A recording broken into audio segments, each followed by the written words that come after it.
I'm Marzulli, the director and producer of this film, UFO Disclosure, The Coming Great Deception, and the Luciferian Endgame. I shot the footage in 2016 and we edited it and released the film in 2017. Of December of that year, 2017, on Tucker Carlson's show, he had a guest on, Commander David Fravor, who was a former F-18 fighter pilot. Fravor had an encounter over the Pacific Ocean with a tic-tac shaped UFO. Tucker asked Commander David Fravor, in your own words, what do you think this was? Fravor looked right at the camera and said, whatever this was not of this earth.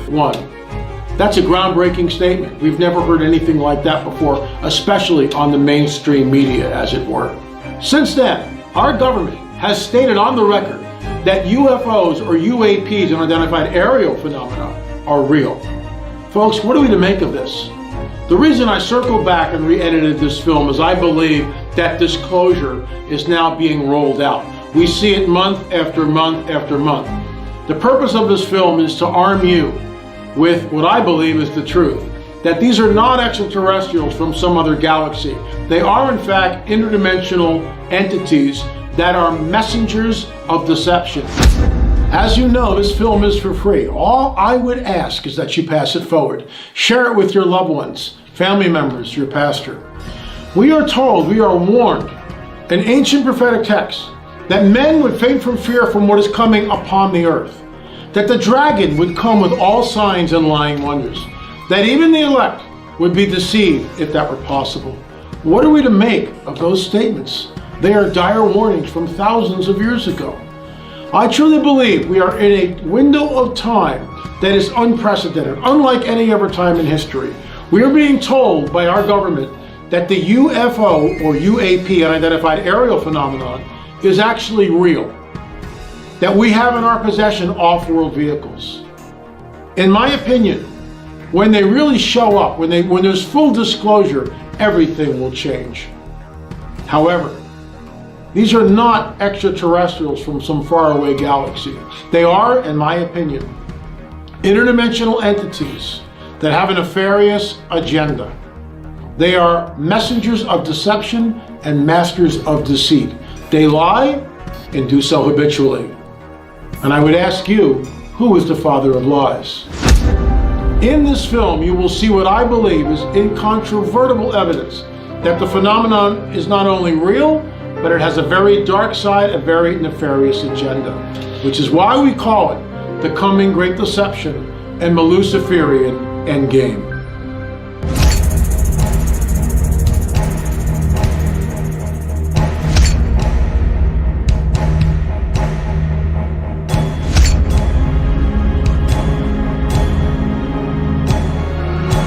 My name is Alan Matthews. I've seen a UFO. I've seen a UFO. And I saw a UFO. A UFO.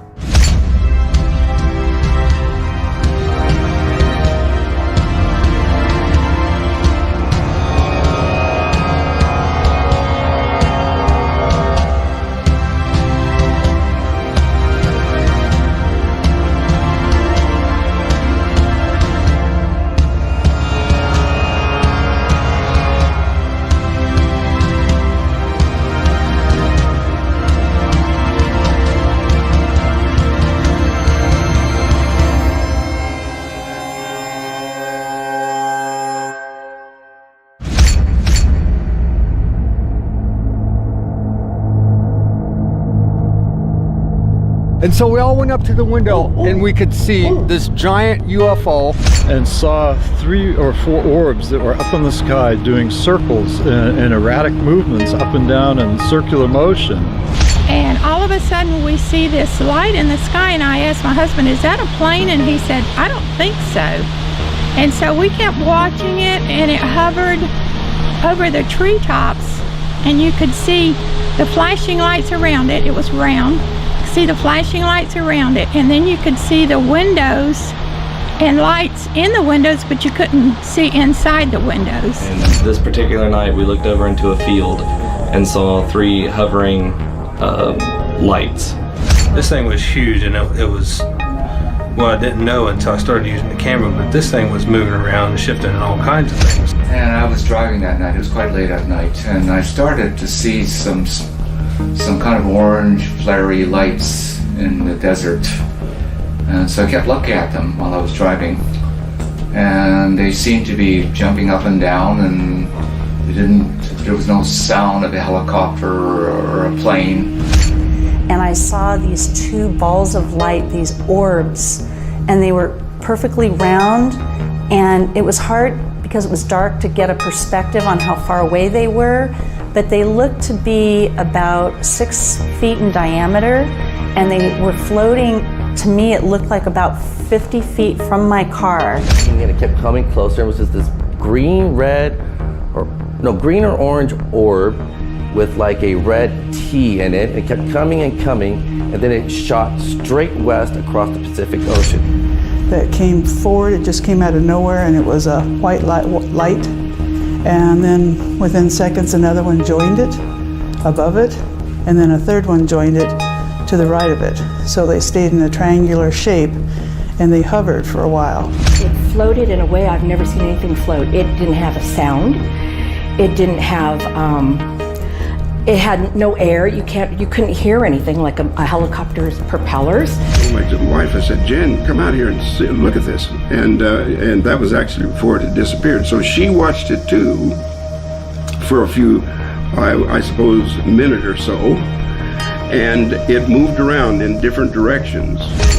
And the object was like hovering over the trees. It wasn't moving. It went at an incredible speed, stopped, and then did a turn that would utterly have been impossible. As the lights came closer and closer, it struck me that there was no sound whatsoever. And it had different colors of lights that went all the way around it. It hovered for about 20 minutes as we watched it, and then it went down in between some mountains. Maybe half a mile, 3/4 of a mile away. It was a triangle, a black triangle about like this, and it had a tail on the bottom of it with a slit in it, and I could see the clouds going past.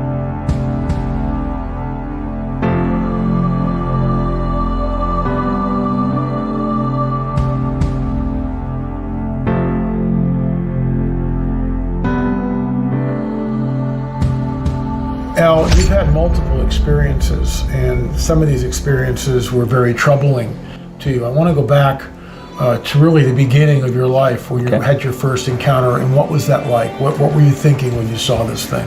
I was just a young guy. I was out on a hockey rink in Ottawa, middle of winter, with my twin brother and probably about 8 other kids. Beautiful sunny day, not a cloud in the sky. And one of the guys looks up and says, "What's that?" We all stopped and looked up. We saw 3 UFOs, that's what we even called them back then, hovering in formation, like a triangle. The sun was beaming off these things. We looked at them and we're all like mesmerized, going, "What are those?" And all of a sudden, they moved like that in the sky, just darted and then stopped again.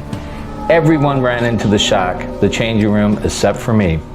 I stayed out on the middle of the ice and stared at these things, and I said, in my mind, I said, I need to know what these things are. Right after that, I got an angelic feeling. That's the only way I can describe it. Angelic feeling of these things, of warmth and love. Euphoria? Euphoria is another word you could use. What did the craft look like? They were like disc-shaped objects.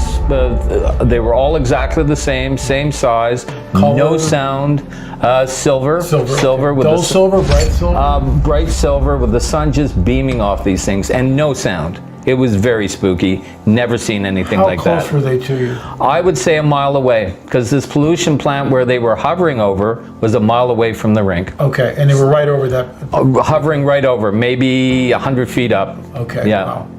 Pretty crazy. Now, this was the first of many experiences that would follow that. That's correct. And I want to sort of cut to the chase here.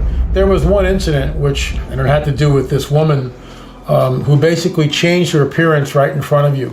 Tell us about that. That was mind-blowing. That was in 2008, September. I'll always remember that. I was working for Williams Moving and Storage for their overseas division. We had a container coming in from Kuwait. The lady's name was Diane Kelly. I met her with one of my employees. I brought him along to give a hand. He had heard all my stories.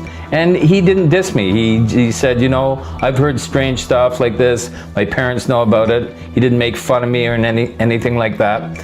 And anyway, we met this woman. She showed up in her car.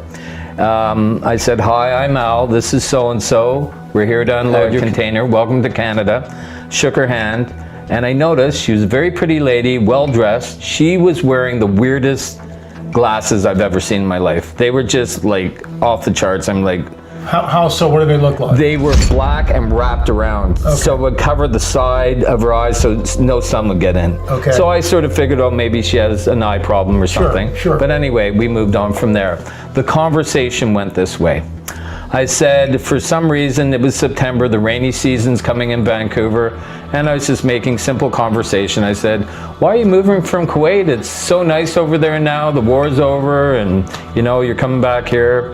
And she goes, she changed totally. She goes, there's gonna be another war. And for some reason I said, well, don't you believe in a higher power? I don't know why I said that, but that's what I said.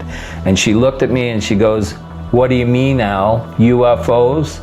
And I'm like, what? So out of the blue, she just said that. And I said, and she still has the dark glasses. Yes, that's right. I look at my other guy that's working for me, and he just sort of shrugs his shoulders. He heard her. And I go, what do you mean by that? And she goes, we were supposed to meet. I know that you know. And I go, know what? She goes, I know you've been taken by them many times, and so have I. So let me get this straight. You've never met this woman before? Not at all. Not at all. She has no idea who you are. Exactly. I mean, she has no idea of not only does she not know who you are, but she has no access to figure out who you are. Oh, totally. Like nothing. So she's saying something which completely startles you. Is that a fair? My jaw dropped. Okay. I'm thinking, is she reading my mind? So. But she looked human. Totally human. Totally human. Okay. Totally human. At this point. Except for those weird glasses, okay. But then and again. And you dismissed that with the eye thing. That's right. I'm thinking something else, right? But once she did that, I'm thinking, oh my God, here we go again. It's fast forward 2008 now when this happened, and my encounters back east that got very, very disturbing were in 1993 and 94. I got out of Ottawa, drove out from there in 2 days to Vancouver to get away from this stuff, and this is how many years later? So you were trying to flee the experiences. They got so traumatic back east, I had to get out of there. Okay. Scary, beyond scary. So then this happens, and nothing had happened after I moved out here until I met this lady. Okay. Yeah, that was shocking. She would do things like in the elevator going up to the floor where we're storing her furniture, she would whisper in my ear and say, they're listening. I go, who's listening? They're listening. They're listening. I go, who's listening? And she goes, them, you know, the Greys. She goes, they're always watching. And I told her, you never had her. You never conversed with any of this stuff, and she's coming out and letting you know. I know, and starting to spook me and my other assistant. Sure. I said to her, I mean, that's just out of the blue to start doing this stuff. I said, look, I'm here to do a job. You're really starting to creep me out. That's the word I had to use. And that would, I mean, it would creep anybody out. I mean, you would, you know, what's going on here? I know. What are you talking about? This woman sounds really crazy, certifiable to say things like this. I got the job done. Okay. What I did do, and I think it's human nature, I gave her my number. Okay. Because... Mistake number one. Big mistake number one, and it was just like human interest and how do you know this stuff? I need to eventually talk to you more. I gave her my number. As you said, big mistake. She phoned me up about a week later and said, oh, I'm just down the road from your place, because I told her the area where I live. And she goes, why don't you come down for a drink after work? So I said, sure. I'm with my buddy, once again, that met her the first time. The same guy? Yes. Okay. I said, hey, do you want to come? I'm just going to go home and clean up. And he goes, not a chance. He goes, what are you doing? Stay away from that. I said, no, I got to find out. Just my intuition, I got to find out more about this. He goes, no, I'm not going. I went. And that's when the strangest thing ever happened in my life, and I've had some strange things.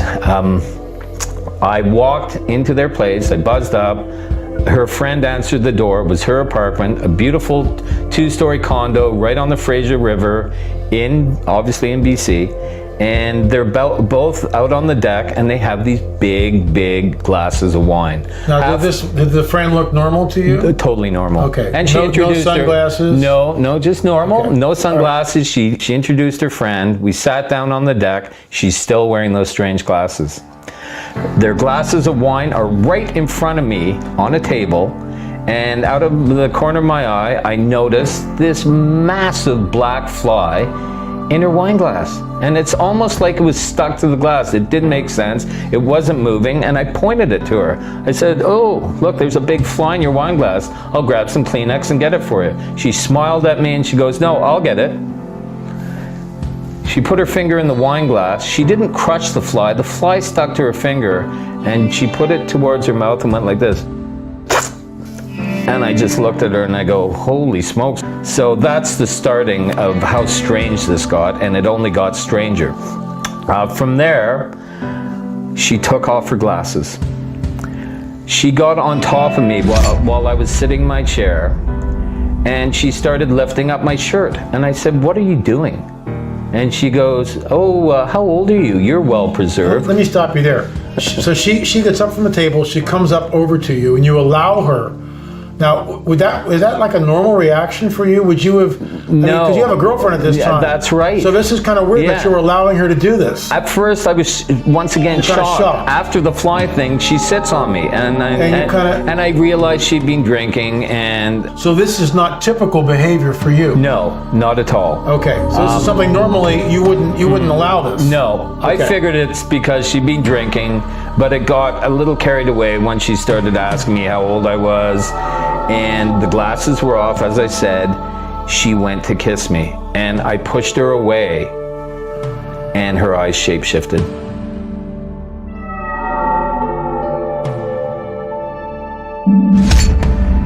Now, when you say what did they look like before? What did they? Just normal. I don't know if they're brown eyes. They certainly weren't like blue eyes or emerald eyes. I would have noticed that right away. I think they were just normal, darker looking eyes, but the whites were white. When I pushed her back, when she went to kiss me, I pushed her back.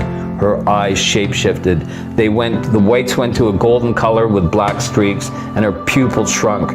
I upset her, and that's what happened.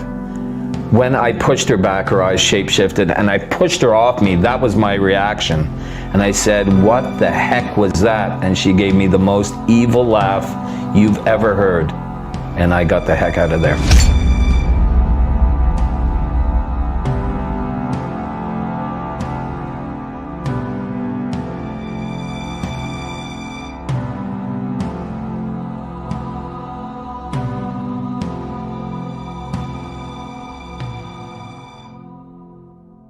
In this next segment, you'll hear from two people who've never met, and there's no collusion between them.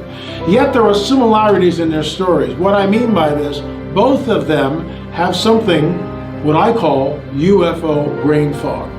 We'll talk more about it after you hear their testimony.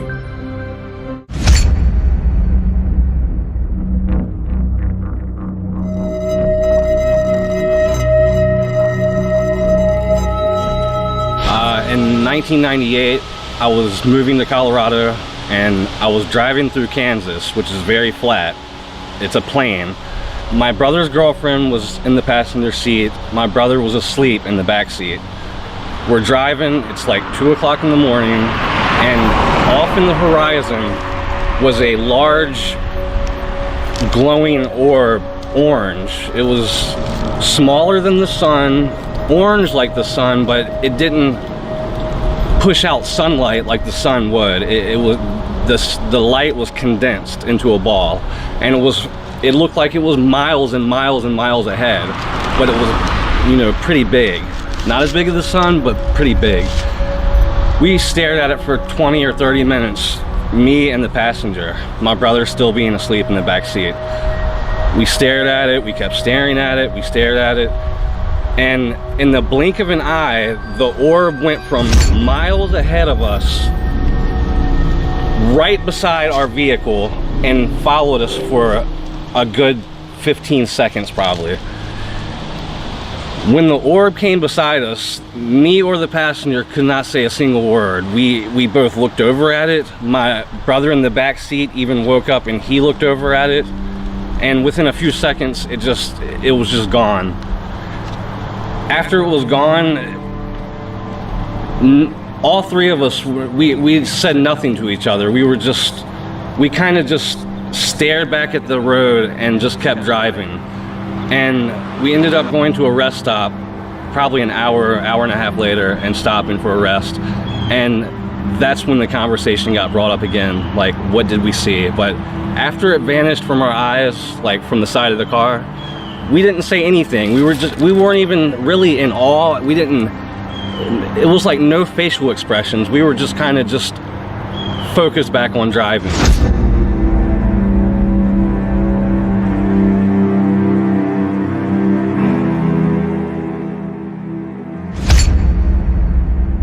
I was a freshman in high school. Me and my sister was in a chapter called Future Homemakers of America, which was a chapter for all girls. We was at a Halloween party at our high school, and we had some girls with us that were in a foster home that was not able to attend unless they had a way to and from the party. So my sister offered to do that, and there was 12 of us in the car. As we was dropping the girls off, it got down to where there was just 6 of us girls. 3 of the 6 were girls that were in current foster care. As we were taking them home, we had saw lights, and they were saying it was probably just a truck, someone mud running. And I was telling them that, you know, they weren't familiar with the area and there was no roads there, that it couldn't be a truck, that was a lot of trees, and on top of the trees we seen, you know, a shape and light, almost like running lights. And we stopped to look at whatever this was, and they were saying it was a truck, and I explained to them, and then they finally realized that it was trees, and the object was like hovering over the trees. It wasn't moving, and that there was multiple lights. And we got scared, and I told my sister who was driving, I said, you need to just go.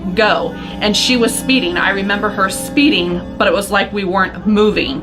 And as we finally got to the house to drop the foster girls off, the foster mother came out and was cursing us and said that we were hours late. And as I looked at my watch, there was no way that we were hours late, because we had left the school approximately 30-40 minutes prior to that and already had dropped off 6 girls. But according to the mother, we were hours late, and she was irate. And we all, to this day, have talked about these memories, and we know that we seen a UFO or something that was not ordinary, and we all now are in our 30s and 40s and still all remember this. And that was what I believe to be a UFO.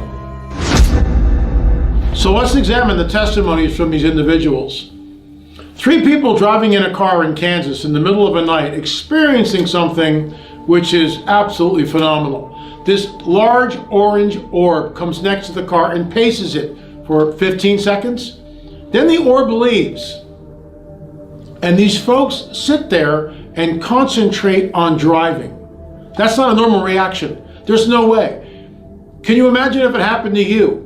You'd be talking about it, you'd go, oh my God, what was that? You stop the car, you get out, you'd look. No, we just concentrated on driving. That is completely irrational. UFO brain fog, in my opinion. Then we have the woman's encounter. We were speeding, but we weren't going anywhere. She tells her sister, let's go, quick, get out. And her sister, and she goes, we were speeding, but we weren't going anywhere. That's impossible. The key here is when they get back to the foster mother's home, and the woman comes out and she's irate, because they are hours late. They had missing time. They don't know. The people who were taken, who were speeding and not going anywhere, had missing time. They're hours late. The phenomenon is real. And UFO brain fog sets in, and you can hear it. We were speeding, but we weren't going anywhere. That's not a rational statement. Folks, this phenomenon is real. And there are people that you know that have actually had experiences like this and are too afraid to come forward. However, the veil has been now lifted off, and we can pretty much talk about everything related to UFOs. Why? Because it's all over the media. Once again, this is the coming Great Deception.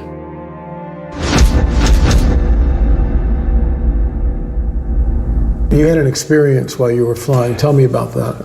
I did. I was flying from Lima, Peru to Mexico City. Okay.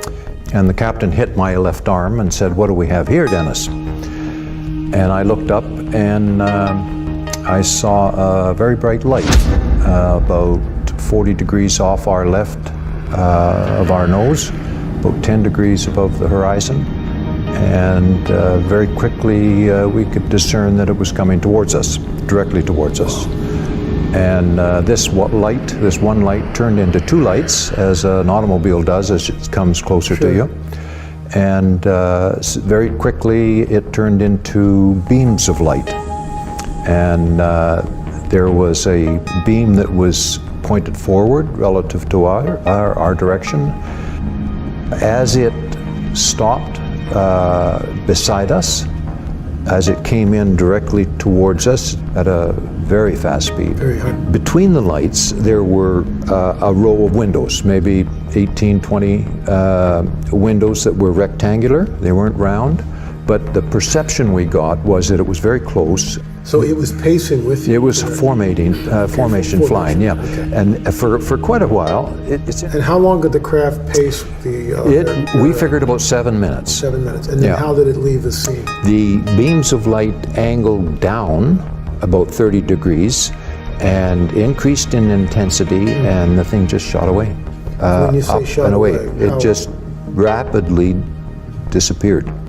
But say 50 miles in 5 seconds while you're looking at 36,000 miles an hour. It's impossible. We don't have anything like that today. Oh no, it was, it defied the centrifugal force. Did you write a report? Yes. We filled out a form from Project Blue Book. Okay. The Smithsonian Institute wrote me, and I think I've got a report in there as well. Obviously, it's something that is real, and it happens, and we should communicate it.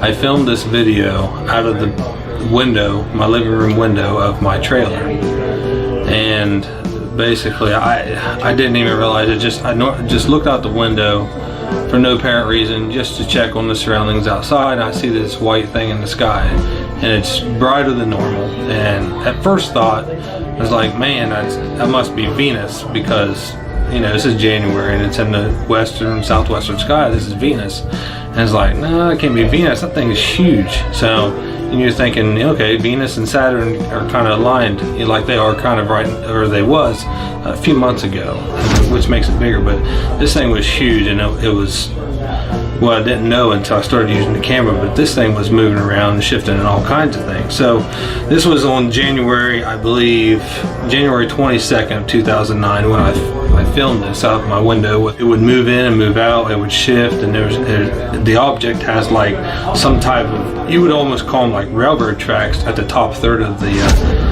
object, and it would move, it would shift, it would rotate. Then towards the end of the video, it almost looked three-dimensional, and then it almost looked like it was collar bursting and burning with fire. Then it would go back to its normal shape.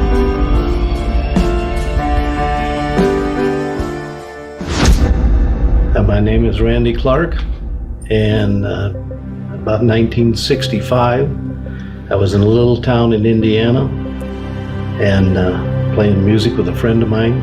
Came out of his place, went to put my equipment away, and I heard a strange sound like being close to a power plant. And I looked at the back of my car. I thought there was some sort of electronic thing going wrong for electric in those days. And then I went to put my amp in the trunk, and I thought maybe that the trunk light was shorting out. And I turned around and looked, and right over the street, at telephone pole high, was this silver sort of I guess for a lack of a better name, a cigar-shaped craft, no wings, and it was just very slowly moving at a very slow speed like this. And it had 3 lights on it, light in the front, the 2 lights on the side that were amber colored. And I took off running towards my friend's house because it, quite frankly, scared me. And that fight thing, it happens real fast. So anyway, hit his door and hollered at him, and he came running out, big-eyed, all because he had 2 children. He thought something happened to them, because I was extremely excited. We got out the front yard, I pointed to the sky, and by this time it was to the, would have been a little west of his house, right just out in front of it, about the corner of his house. He had the same experience. He went to take off and run, and I grabbed him because I realized it was going away from us. And it just kept going down the street till it got to the end of the street. The craft was probably about 40 feet long, maybe, if about like that probably, and probably about, I would think, about 16 to 20 feet wide. Anyway, it got down to the end of the street, and it bobbled like this and made absolutely no noise and just disappeared. I mean, so fast that you could blink and it wouldn't be there. But there was no propulsion, no noise, nothing. It just disappeared. My name is Terry Staley, and I saw a UFO. Well, when I was 12 years old, I was babysitting for the doctor next door, and I came out about, it was probably about 10 in the evening, and I was walking across the driveway to my grandmother's house, and I looked up in the sky, and there was a formation of probably, I'd say about 12 of them.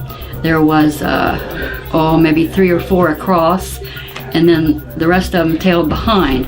And the doctor saw me looking up in the sky, and so she walked out, and she looked up, and then my mother and grandmother walked out, and they saw, and then we watched them for a little while. They were all flying in a formation, and then we saw an airplane come through and saw it flashing red and green, and the minute that the airplane came close to these things, they just all scattered.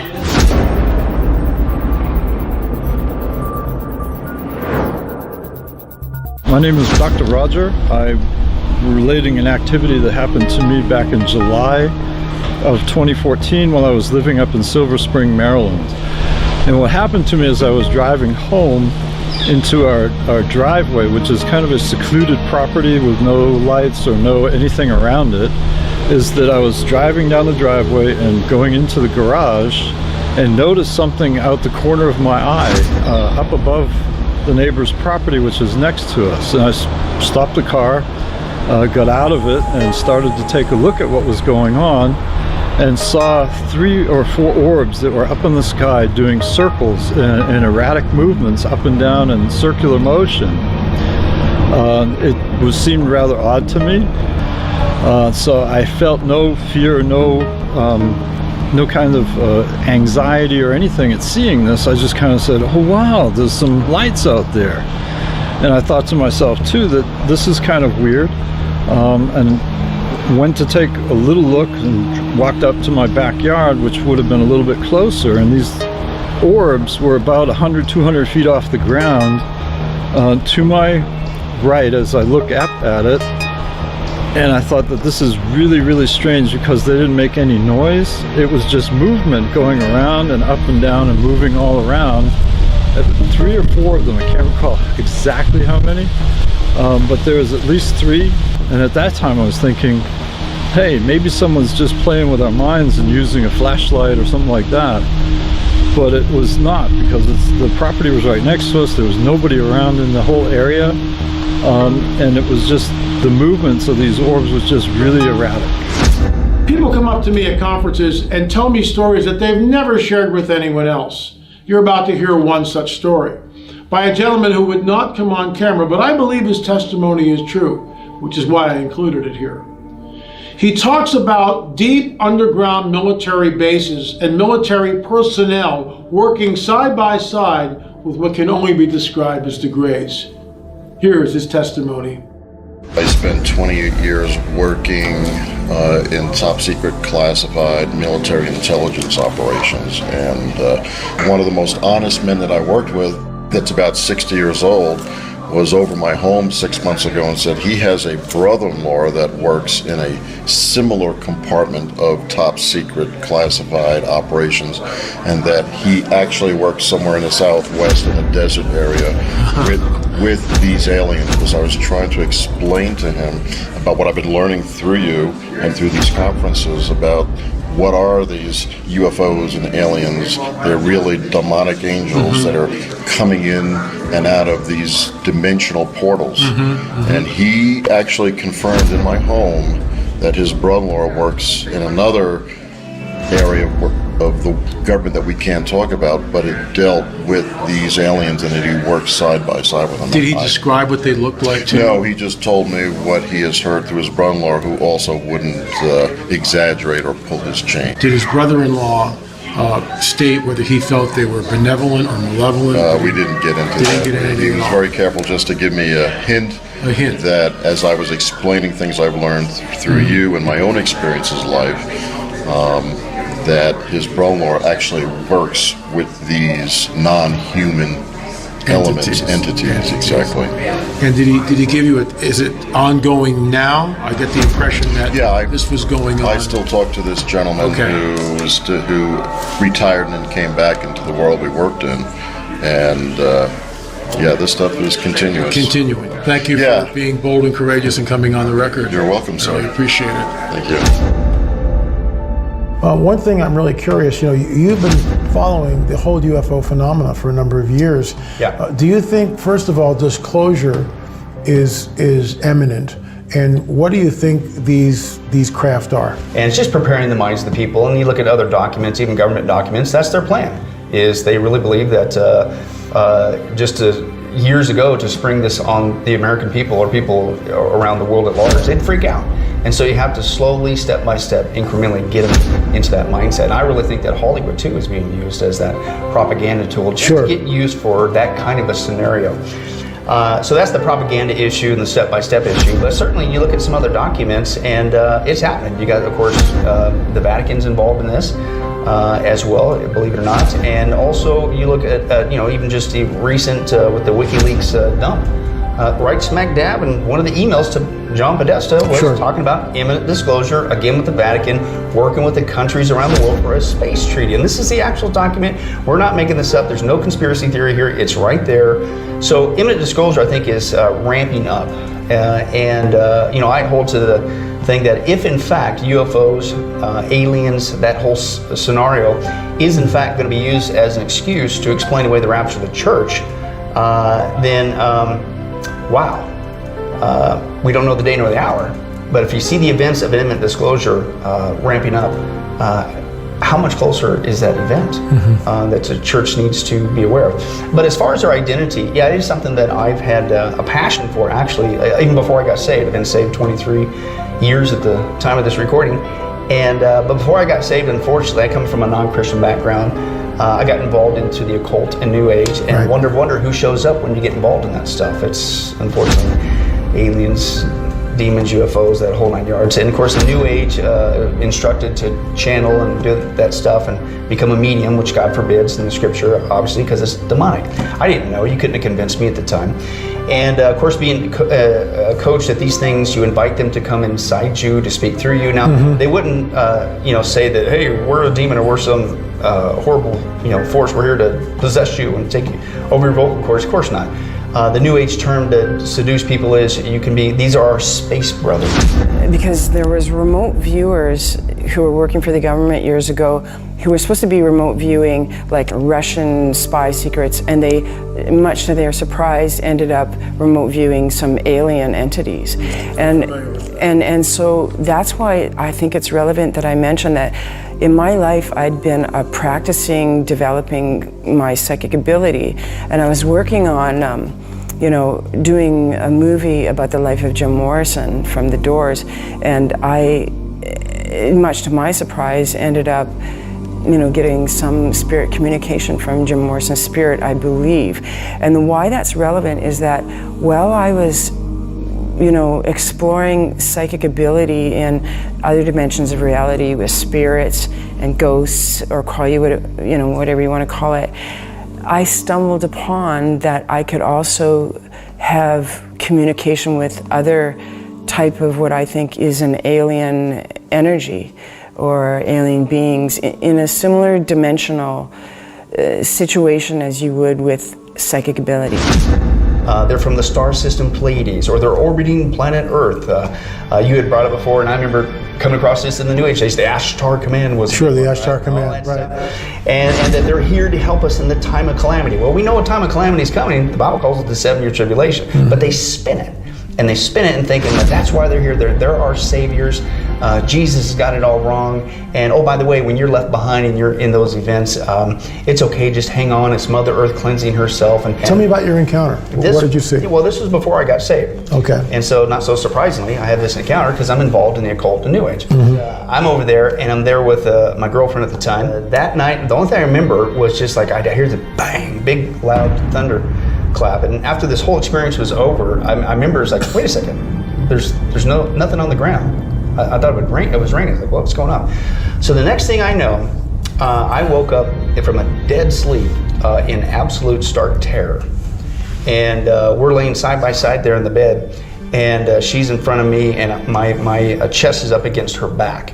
And she said what woke her up was my chest pounding so hard. Your heart. She's dead asleep, but I was pounding so hard, such a physical response that. Why were you afraid? Where was the fear coming from? Well, what's the source of the fear? Well, the source of the fear was, man, there's something in this room. And I knew something was in this room. Now you're wide awake at this point. Yes. Okay. And frankly, I didn't want to open my eyes because I knew when I opened my eyes, I'm going to see something horrible. You could just sense it. And just the sensing of the fear was enough. But I went ahead and my heart's boom, boom. And now she's awake at this point, but she's still laying there too. And I'm literally, I don't know if it was paralysis or just could have very well just been, I am immobilized in fear. I didn't want to move because if you move, then they're gonna, what's gonna happen? Maybe I can just sleep it out, but no. But I opened my eyes, and her shoulder's right here. And I opened my eyes, and I saw two beady eyes staring at me. I don't remember. They were like glowing. I don't remember what color, red or green or whatever. But it was just like, oh no. And then man, my heart's really going out.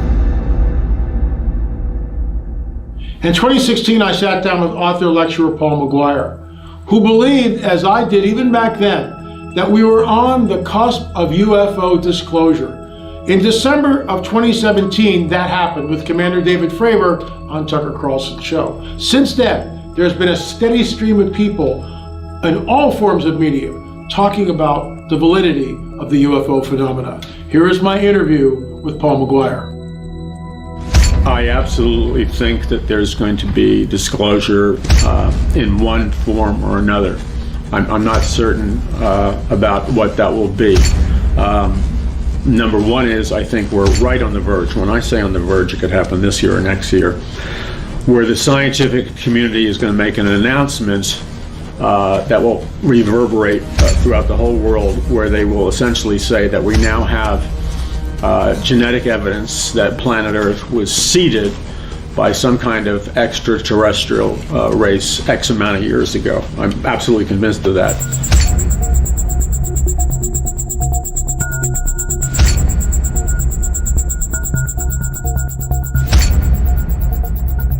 Because the theory of evolution is under attack, and this still takes place somewhat under the jurisdiction of the theory of evolution. But the idea is that we were seeded by an extraterrestrial race. I think an announcement is coming soon. Well, I certainly think a disclosure is imminent, and not just because I say so, but if you, as you've done many times and pointed out, there's all kinds of soft disclosure that's going on.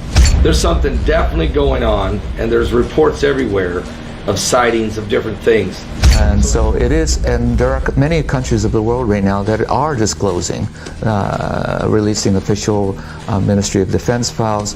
Our own Paul Hare, former Defense Minister of Canada, he's been going around Canada and the States involved with disclosure. And you can go back to the 1980s, and they're talking about it in an imminent kind of a way. In the 1990s, they're talking about it in an imminent kind of way. It's always, we're ready to come. We're almost there. In terms of disclosure, whether it is like a fallen angel technology disclosure, because I believe that occult technology exists, fallen angel technology exists, or whether it is a psychological, like a Project Blue Beam, where it's some kind of very sophisticated illusion. It would have to be pretty sophisticated. But we're on the verge of something, because we have geneticists saying that we've got the DNA pool of mankind has extraterrestrial DNA in it. We have this convergence of scientific information. So absolutely, yes, a disclosure is coming. And with the stuff coming out of the Vatican and other sources, it could happen any year now, or any month, actually. In many ways, Al Matthews became the centerpiece of this entire film. Al had been taken, abducted numerous times throughout his life. In this following testimony, you'll hear how Al was driving home from work, and in a matter of seconds, he was switched off. Hours later, he awakened in his car, hundreds of miles from where he last remembered. These entities have a nefarious agenda. They can manipulate space, time, matter, and energy that completely defy our physics. Here is Al's testimony. Al, you had another encounter which you talked to me about last night, which was very alarming, very disturbing, where the whole entire car was taken. And I've heard stories like this from other people who have been abducted. Not only were they taken, but the entire car was taken. That's Tell right. us about that. Yeah, and I've heard stories like that too, and I would be the last person that ever thought that would happen to me. I was driving home, the middle of summer, another beautiful, beautiful day, no clouds in the sky. I take the same exit every time. It's up in Quebec, north of Ottawa. It's called the Tenaga exit. My cottage is 5 minutes from there. Okay, I'm approaching the exit, and I drive past it with no discernment, and I feel myself, the only way I can put it is being shut off. I can feel myself slowly being shut off. Now, you've had this experience before. Yes. So you know what's about to happen. I know what's about to happen. And you're terrified, or you're happy? There's no reaction to me. Even missing my exit, it was nothing. That was nothing. It's just, I missed the exit, no discernment, and just being slowly shut off. And it's happened so many times, it takes 3 to 4 seconds to shut you off. That's how many times it's happened. Well, and then what happens? Then what happens is, I don't know. It was hours and hours later. This was around 6 p.m. in the evening, in the summer. It doesn't get dark out till about 9:30. And the next thing I know, I'm in my car, lowered in the brightest beam of light you've ever seen in your life, the brightest, whitest light, in my car, vibrating. Just vibrating like this in this light as the car is floating down to the ground. All I see is black around me outside the light. The car, it sounds crazy, the car started itself, and I'm watching it steer on these winding roads in the dark. And I'm just looking at it. It was probably maybe 10 seconds. I had a calmness come over me from being vibrating to put my hands up and start steering the car. I'm steering and I'm looking, where am I? It's pitch black out. I looked at my watch. It was 10:15. That's 4 hours of missing time. The first sign I saw was Maniwaki, 10 kilometers. That's 120K from my cottage. So you were completely in another area. Gone. And what was your reaction when you realized where you were, when you were back in the car? Absolutely traumatized. I found my way home. I went into the fetal position, crying, saying, why me? What is this? Why are you doing this to me? And I got the hell out of there. I moved. Since you came to Jesus, has these experiences stopped? Yes. I've had little things, what I call little things, of seeing ships. I've seen triangles, boomerangs. I've talked and counseled other abductees from my experiences, and I've noticed even one gentleman, I won't mention his name, very well spoken in the banking industry. Our encounters are almost identical. And now he's turned his life around. He thought they were aliens. So he's come to Jesus also? He has. He reads the Bible all the time. He's because a changed he realized person. This is supernatural. It's totally. What would you say to pastors who don't want to tell their congregation about this, and yet there are people in their congregation who have seen lights in the sky, who have had encounters? Maybe they've been taken like you, or what do you say to those pastors? What would I say to them? It's time to wake up. Do the right thing. Do the right thing. This stuff is all around the world now. It's in the Bible. The warnings are in the Bible. Do not ignore them. Do the right thing. People need to know. They need to know. They need to know. Yeah. What would be your closing thoughts? What would you tell someone who's been immersed in this, who've been taken several times, let's say, and believes that these entities are good, benevolent? What would you say to them? They need to do their homework, because they're not. They're deceivers. They're compulsive liars. They're evil. There's good angels, and now I obviously know there's bad angels, and I've been helped by the good ones, and I'm not the only one. There's many people. People need to do their homework and research this stuff and realize the deception that's going on with this is off the charts. Thanks for coming on the record. My pleasure. Really appreciate it. Thank you. God bless you. Great. God bless you too. Richard Shaw and I made 10 films in the Watcher series. Rick was the director and producer of the series. It'll be 2 years this coming August since Rick passed very unexpectedly. In all those films, we featured Dr. Roger Leir. Dr. Leir was a podiatrist. He was also one of the first people ever to extract what we believe is an alien implant, and we show that in one of the films. The following clip that you're about to see was taken in Dr. Roger Leir's office, and Dr. Roger is talking about his encounter with a UFO in Turkey. In my opinion, this is the best UFO footage ever taken. But it's such phenomenal footage. It's not been labeled by me, but it's been labeled by not only video analysts but researchers in the field as being the best. I agree. Photography of a UFO and its occupants. I agree. I concur. And don't you think also that as a matter of habit or whatever it may be, that when people see things and it looks too good, they say it can't be real. Sure. Cognitive dissonance kicks in. Right. I can't be looking at what I think I'm looking at. No.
In 2016, I went to Vancouver, Canada, and interviewed many of the people that made their way into this film. I interviewed a woman there, and her testimony was very bizarre and very strange, so I didn't use it. However, I did use it in this particular rendition of the film, and her testimony is very bizarre. What you're about to hear is unaltered, unedited in any way, shape, or form. Remember, this is 2016. And she's saying something on the record, which to me at the time sounded absolutely bizarre. But now, 5 years later, in 2021, when I heard it, the hair stood up on the back of my neck. How did she know? Is it possible that when you open yourself up to these entities, they will tell you what their agenda is?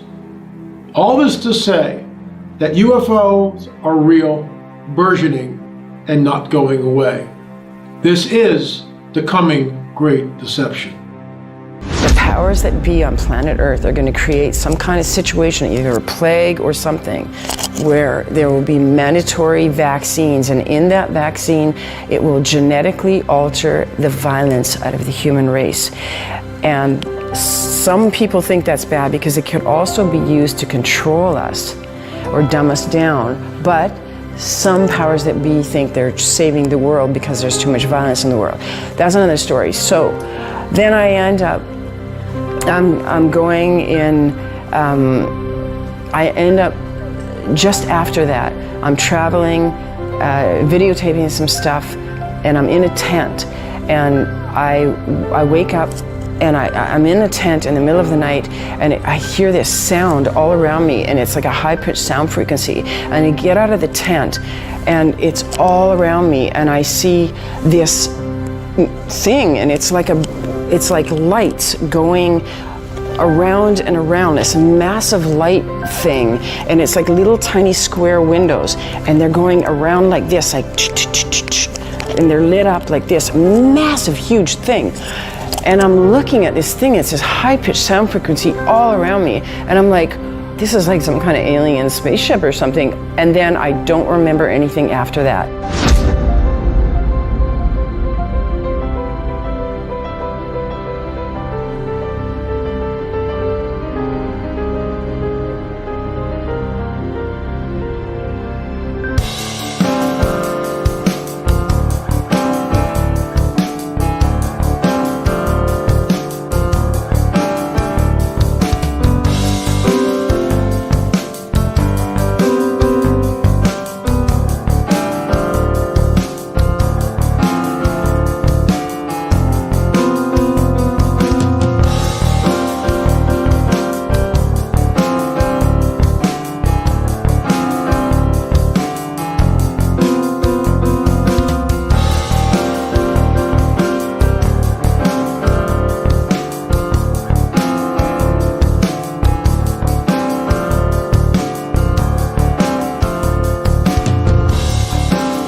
There is a book unlike any other book on this planet.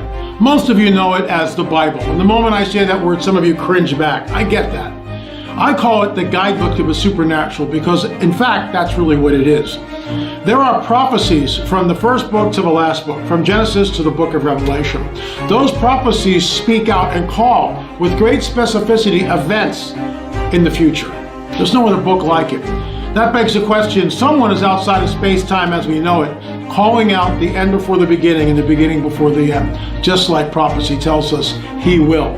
The bottom line is this: we are in a cosmic war. Some of you may or may not believe that. These ships that just appear and then disappear, that defy the laws of physics, that manipulate space-time, matter, and energy. What are we looking at here? The guidebook of the supernatural tells us exactly what we're looking at here. These are, in my opinion, the fingerprints of the supernatural, the fingerprints specifically of the dragon. He's coming back for a last stand. This is why I call it the coming great deception of a Luciferian endgame. So you say, okay, LA, well, I've been abducted, I've been taken, how do I stop it? You just ask. You ask and you receive. You believe on the one who was sent here. His name is Jesus. You ask him into your heart. It's very simple. There's no magic formula. You just ask him. And then you pray and you say, you know, Father, I've done stuff in my life that I'm not proud for. Please come in and change it. If you're being taken, go to him, cry out to him and say, Father, please stop this. I don't want this in my life. In the name of Jesus, please stop it. Invite him in. It happened to me over 40 years ago, and my life has never been the same, and more than likely never will be again. And I thank God for that. Again, it's not religion, it's a relationship with the Son of God and the Father through the power of the Spirit of the living God, the Holy Spirit, the Holy Ghost. It's available to you. All you have to do is ask. If this resonates with you in any way, shoot me an email, la@lamarzulli.net. Give me your phone number. I'll call you up and pray with you over the phone. But you don't need me to do that. You can invite him right here, right now. He has the power to stop all this stuff because he is the king. And the king is going to return. And many of us believe that return is soon. Thanks for watching. Remember, pass it forward.